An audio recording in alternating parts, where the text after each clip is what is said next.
telling you today, like, it's the first day I did my routine, which is either in the morning. I usually get up early, everybody goes to school, and I fucking spark up. I spark up and I write. And is that pretty routine for you? It has been. It was for the last few months before in the morning. October. Yeah, the morning. I used to do it late at night after shows, and I still do. But there's a thing where I'm tired. Yeah. Late at night after shows, like I force myself to write, but I don't think it's as good. I think in the morning, sometimes I have some of my best ideas. Your brain's so rested. Sorry, Tom. No. When you do that, because I don't do that. When you do that and you start writing, is it?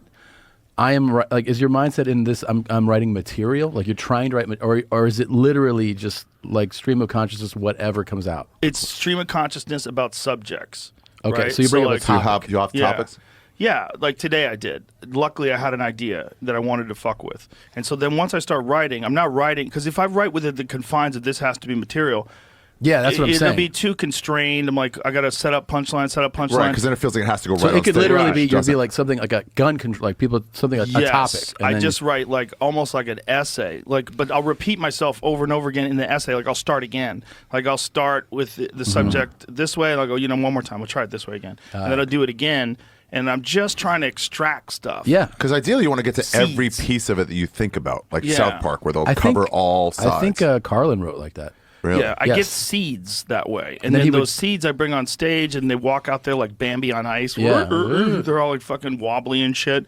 But if I just stick with them, eventually I know the process. It'll become one of my best bits. It just have to, as long as I'm being honest. Like there's some bits I've just had to abandon. You have to suffer if you're suffering. Yeah. You have to sit through the suffering some. Sometimes. Yeah. But then sometimes you got to go, this one's never going to work. Yeah, it's like, do you find yourself veering away from anything personal when you start writing? Do you do topic, or do you find yourself like, because I'm mostly story based, so I'm trying to mine shit that's happened to me. You get a story and you're like, now let me really think about it. I like lately, like there's been so much confusion in the world politically and culturally. It's kind of easy to have things to talk about, but hard to figure out how to way to make them unique and funny. Mm-hmm.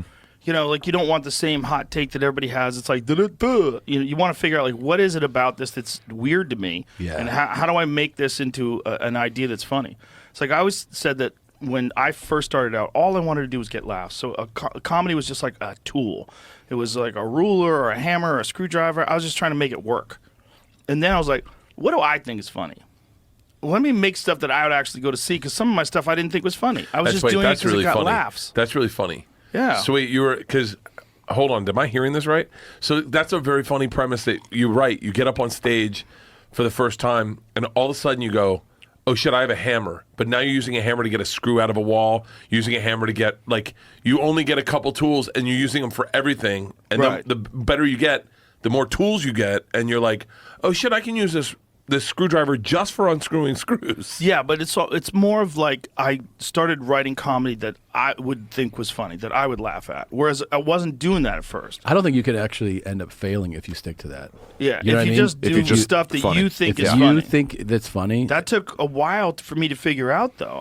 It took me a while to figure out that I was getting laughs with stuff that I wouldn't pay to see. Right. And I was like, you know how to do it. I've just got like tools that I'm trying to like force onto people. You ever find like a really old set, and you're I got some sets from like '93. They're deaf. Yeah, I should post They're this. fucking deaf.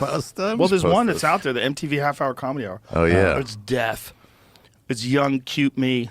Joe Rogan. So dumb. I was so dumb. I'm dumb now, but I was really dumb then. But it's just then I figured out how to do things that I would laugh at, and that was like right around the time I was figuring that out. And then it's figuring out like don't just accept it the way it is. Edit that shit down. Like, trim it up. Rework it. Try it a different way. Yeah. Figure out a way. And one of the things that I learned over the pandemic is like, you give a bit 2 years or you give a special 2 years, it's going to be pretty good. Give a special 4 years. Like, it's better.